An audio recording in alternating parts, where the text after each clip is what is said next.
for the intro.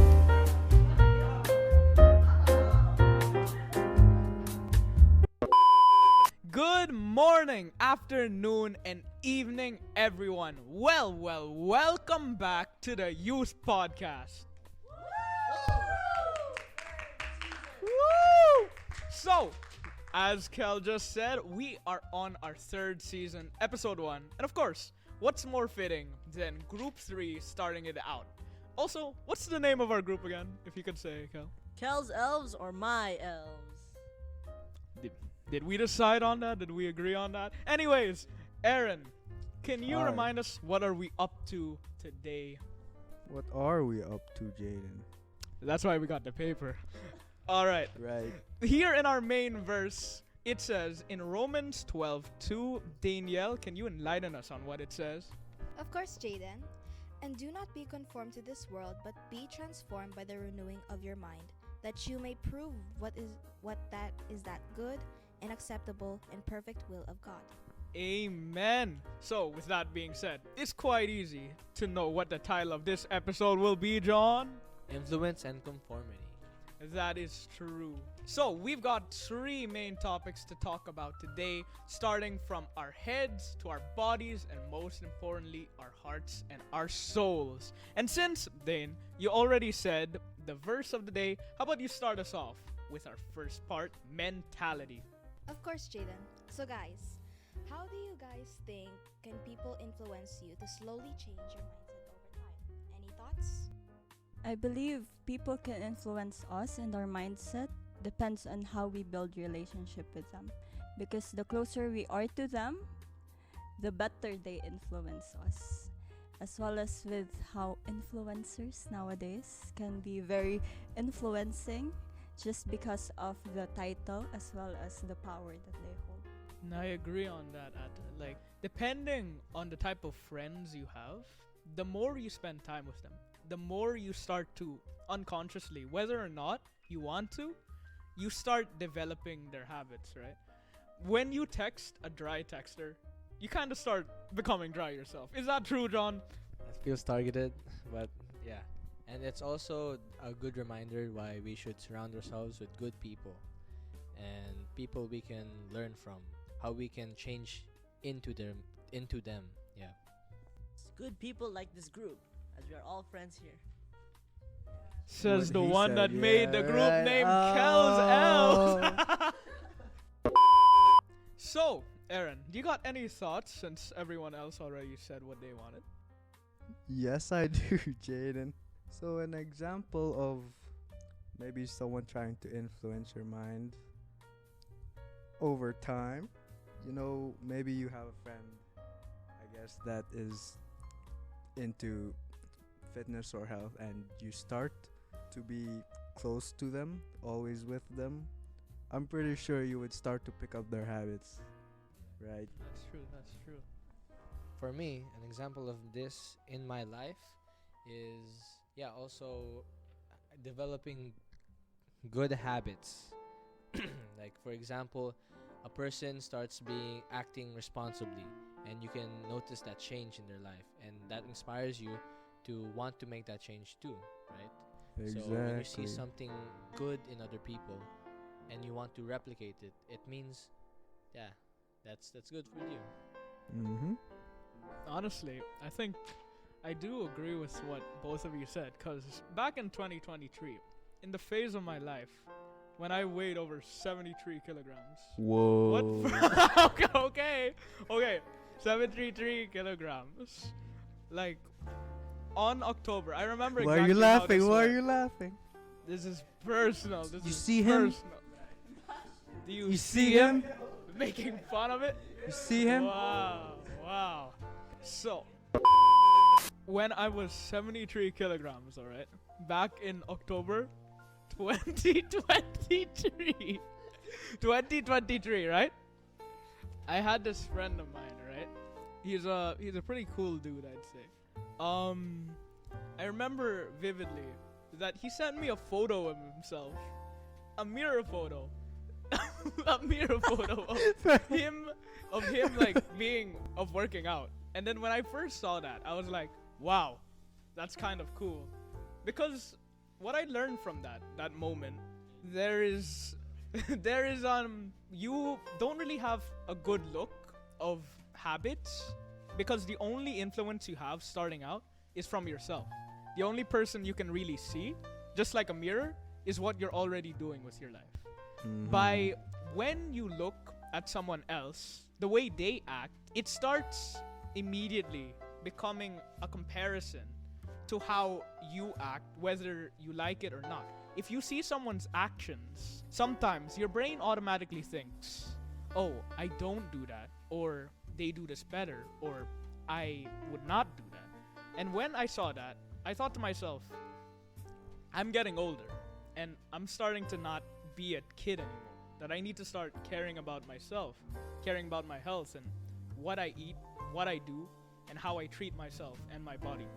Because of that, like, your habits, I think, on the positive note, people influence you because other people is your first gateway to see how habits happen that are different from yours, the different mindsets and the different values that people have. And when you take that influence for the first time, it really changes your life. I know it changed mine, because ever since that, I ate chicken made with water, Right. no oil, no seasonings, no spice. He used And to looky, eat looky. boiled chicken, guys. Looky, What's the looky. experience? I've gotten to a Can you tell us point the I really like. experience of eating just chicken? Which was boiled. I like the chicken. It tasted pretty good. I always used to say he was lying to himself because no one enjoys that. It's so flavorless. You find the flavor of things that don't have flavor. You find Alright, hope where hope is alright. not there.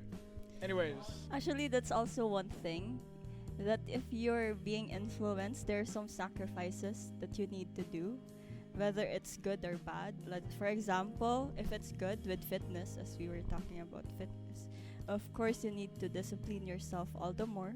You need to sacrifice other stuff just so that you can exercise or you can do active workouts. And like, in a bad way, if you're being influenced by, for example, smoking or drinking or partying, you're also sacrificing your health, but not in a very healthy way, but in an unhealthy way. So there's also sacrifice in influence, I believe. that's also true and well said from all of you guys. And speaking of, since while we were talking about the habits that we have, and mostly about how we take care of our physical selves, I think it's appropriate for us to move on to the physical aspects of influence. Other than just the mental ones, let's talk about the physical. And since you were the last to talk, do you have something that you'd want to start us off with at that? Yes, of course. So, as Christians, we're all Christians here, right? What are your thoughts in permanently modifying your body for pleasure? Like tattoos, piercings, cosmetic surgery, and other stuff that's permanent. Honestly, in my opinion, if you have this decision to like either get a tattoo or get cosmetic surgery or piercing, you ask God first, because you have to check if it's okay with Him, because this is His body we're talking about and He owns it, so we should be taking care of it properly and we should be doing it for Him and in His will. For me, I'd have to agree with Kel. First and foremost, our bodies are a temple of God, so we must be doing everything in our power to, keep it safe, keep it holy and clean. But it doesn't mean that all tattoos are bad. It doesn't mean once you have a tattoo, you sinned and you'll never go to heaven. It doesn't mean that. It means that whatever's in your past, it doesn't affect you now. Because if you ask forgiveness to God, especially, right, we have a saying that fire is purifying. So if God purifies you in the spiritual sense, that whatever is on your physical, however you look like physically, doesn't matter, as long as your soul is good and pure. Why are you laughing? I think you've definitely got a point there, John, because there's a lot of Christians in our day and age, for a very long time really, notable ones that come from a past where they have these type of physical markings on their body. And one thing that comes to mind immediately for me is Brandon Lake. He's a worshiper. We sing his songs, Gratitude, House of Miracles, all of that. Yet he has tattoos all over his body, and he doesn't really hide the fact of showing them. In my opinion, I think what this does is it really empowers Christians, because while it's not right, by showing that you've changed, that showing that your heart has changed, that your mind has changed, that you've moved on from the things that you've done in the past, I think it's just another way to show your faith, to show how you've changed. And this is a really personal topic for me, because some of my family members too, they have tattoos as well, because it's pretty prominent for Filipinos, because it's easy for us to get the access, it's easy for us to be influenced to do it. But there's a lot of Christians there with body tattoos, maybe of the cross, or maybe from a time when they were still secular. I think this type of thing, it's not a deterrence really. Well, I mean, if you're already a Christian, I don't think you should have it, right? But if it was your past, I think it just makes it a more powerful statement. Yes, I agree with all of you. It's like if you already know what not to do, why do you still need to do it? But for the people who are still unbelievers and became Christian, and they did it while they were unbelievers, of course, there's grace. Of course, there's the love of the Lord for them. And that won't change regardless of how many tattoos they have, regardless of how many piercings or how big their piercings are. But as Christians, as youths, there are so many influences around the world where they say, oh, piercings on guys looks very cool. It makes you look like a bad boy. Yeah, but having said that, as Christians, if we already know what not to do and the Lord has told us don't do it, just like how Kel said to first seek the instruction from the Lord, or to first seek the yes from the Lord, then why would we still force ourselves in doing it if we already know that we should not do it? It is also for us to avoid regrets, right? Since, okay, story time. You know, I got my hair colored last January, right? And it's my first time coloring my hair. So it was first black and I got used to black. And then when I first got it, during the first day, I was like, was this the right decision? That I colored my hair? Because it was very bright. It was very not the color that I wanted. So during the first 3 days, I was contemplating. I was always in the mirror and I was like, oh, do I look good with this color? But in the same way, I'm saying this because maybe you decide to get a tattoo because your friend told you so, or your friend has a tattoo, even if it's just like one line. But then the next day, you'll regret having it because, as we said, it's permanent already, right? And even with cosmetic surgery, I've seen a lot of vlogs where they had cosmetic surgery, but the next day, it's not what they really wanted. So it's really important to seek God first before doing anything with our bodies, especially that it is God's temple and we don't own our bodies. It is owned by the Lord. Yeah, and honestly, this thing, it's a tried and true form of putting God first, right?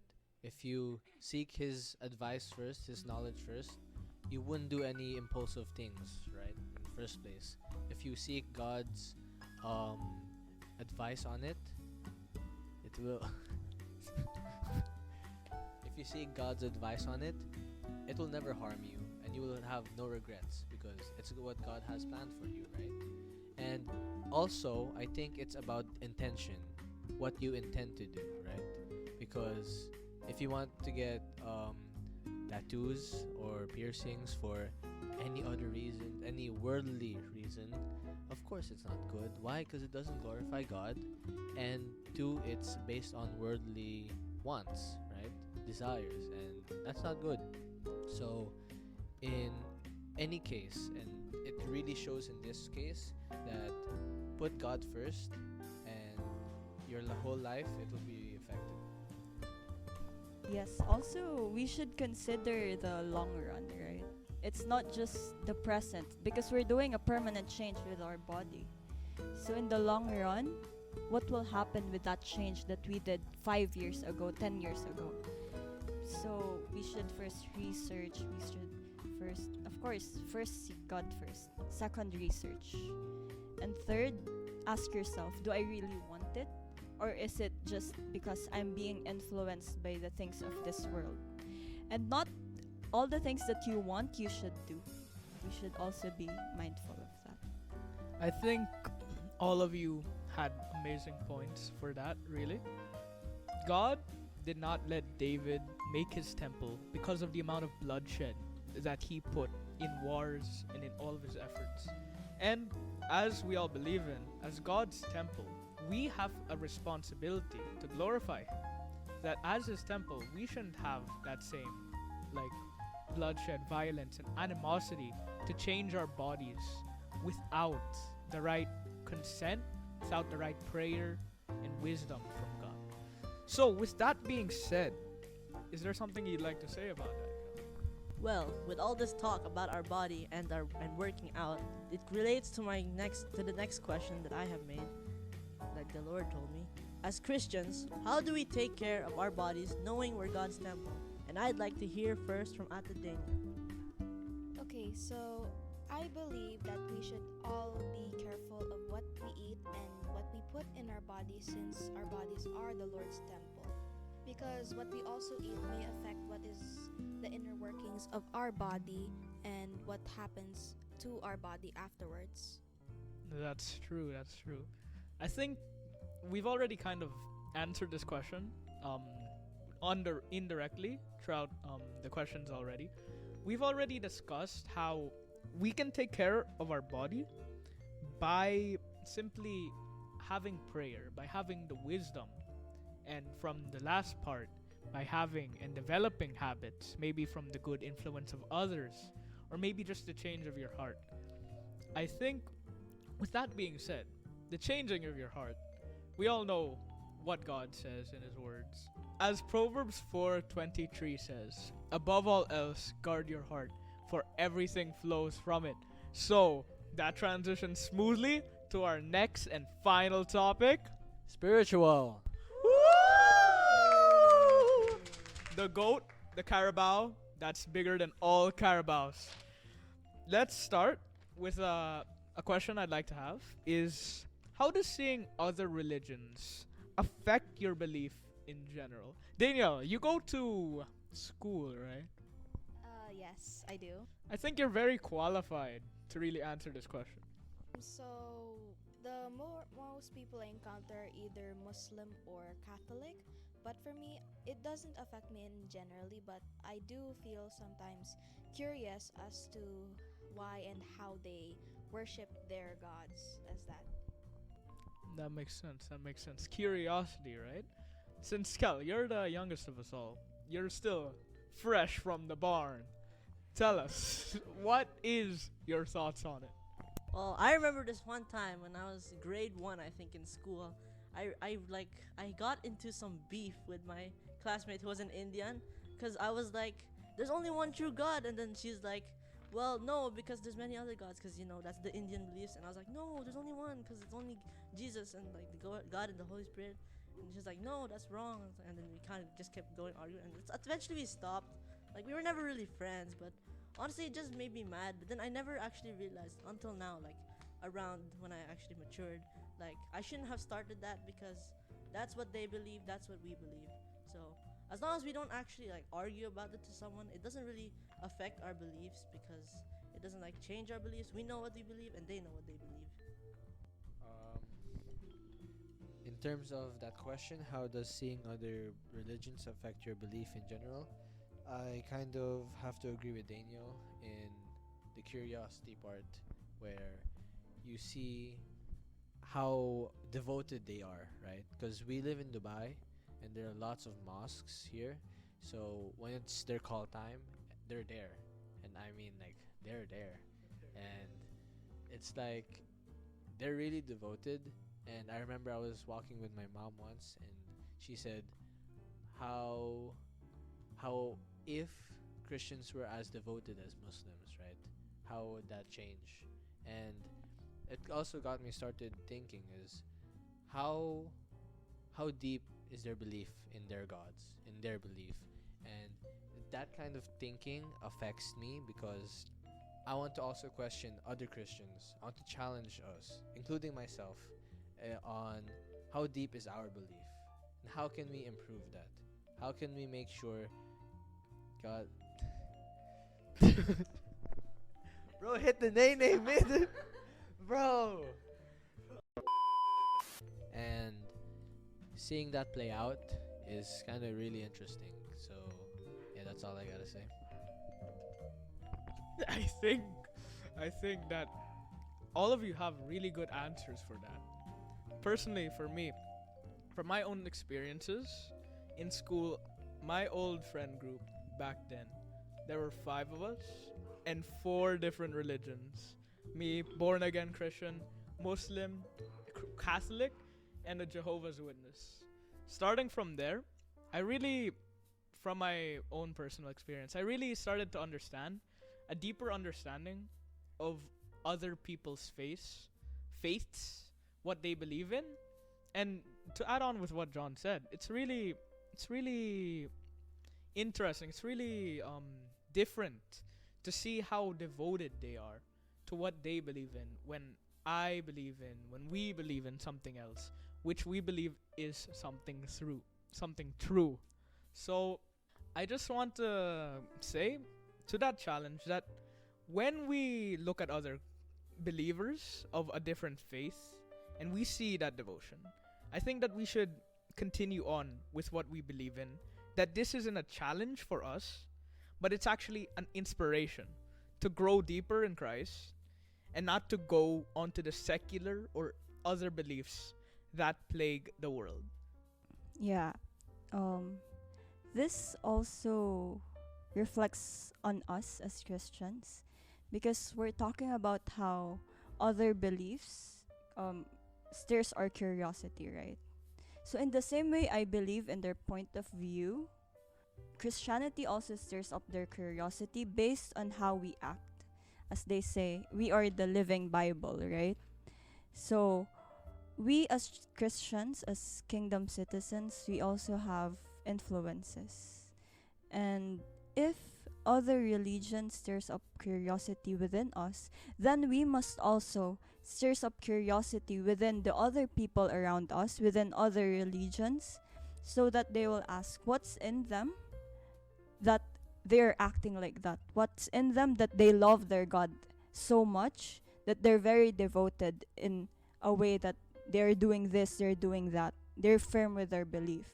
So it's part of evangelism as well, influencing other people in a way of how we act, knowing that and keeping in mind that when people look at us, it also stirs up curiosity within them. So I think we might all agree. I hope those at home agrees with us as well. So for our last question of the 3 main topics we are here to discuss, how do atheist beliefs affect your faith? And let me just explain this a bit more. We already talked about how other religions, other faiths like Muslims, Catholics, other Christian denominations. Here in this question is, how do people who don't even believe in God, who mainly focus on science, how do those kinds of research, belief, how do those affect your faith? So, anyone wants to chime in? Ehren? Hi. Hello. So, how do their beliefs affect my faith? They don't. So, they don't. Okay.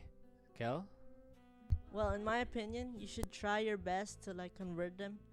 And even if it doesn't work, it doesn't like change your belief because you know that God is the real one. And even if they try their best, your faith should be stronger than their unbelief.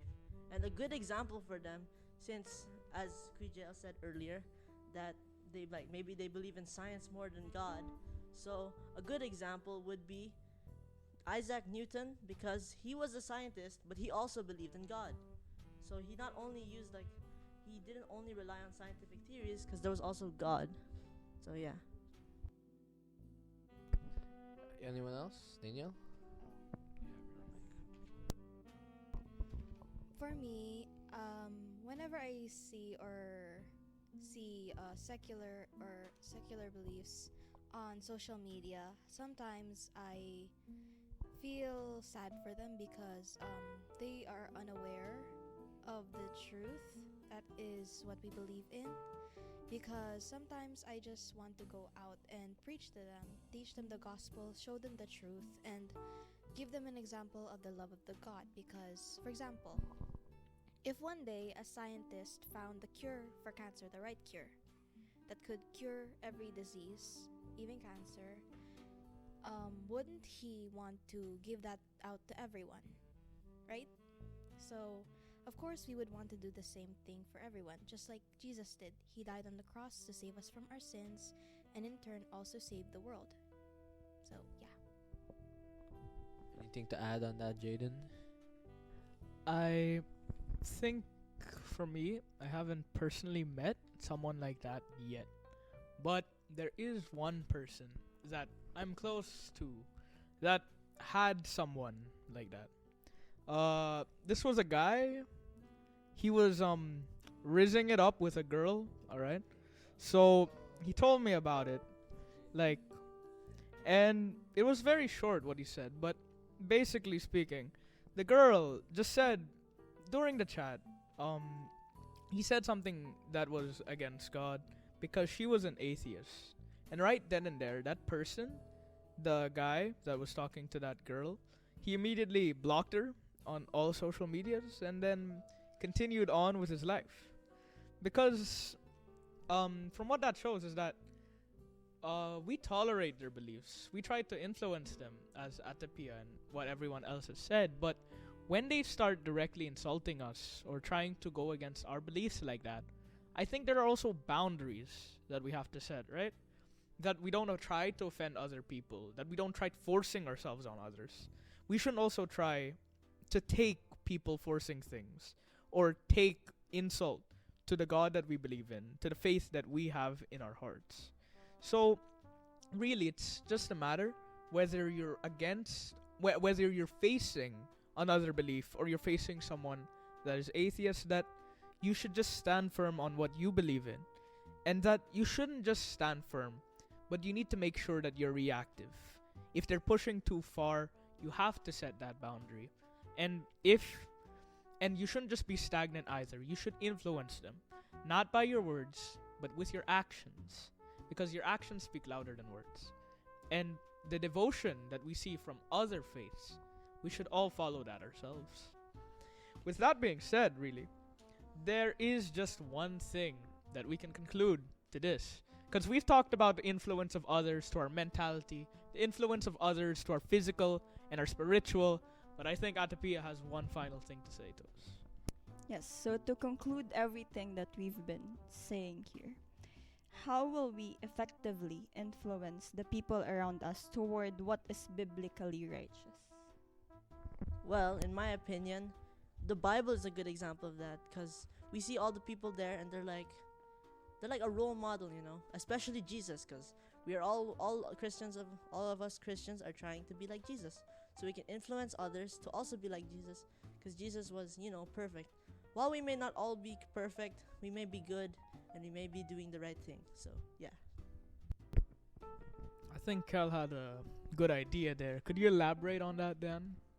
So, in influencing others, I think we should all try being an example to other people through our daily actions, to even strangers, being kind to them, showing them the love of the Lord, and preaching the gospel to them no matter where the place is. Okay, so, well, like what she said, just by your habit and by how you carry yourself, like people will start to wonder how is this person like this? Why is this person acting like this? Like we talked about influence, like in our first part. And yeah, if you carry yourself like how God carries himself, how Jesus carried himself, people will start to wonder. They're gonna get interested and slowly start to get influenced by you and by what you do. And hopefully, by that, I believe you can bring them closer to God. Okay, to conclude, and I agree with everyone, I believe one important factor also is to show the love that we are getting from the Lord to the people around us. And by that, it will be the one that will be speaking for us. We cannot just go out, and if someone cancels another person or an influencer, we will also cancel them. That's not the case here. We should not hate on anyone, but we should just spread the love of the Lord to the people around us, and to just reflect who God is through our lives. Yes. So that concludes our Concludes our podcast. Okay, thank you for staying with us up until the end. See you guys in our next episode. Any last words to our leader? Yes. That's season 3, episode 1, signing off.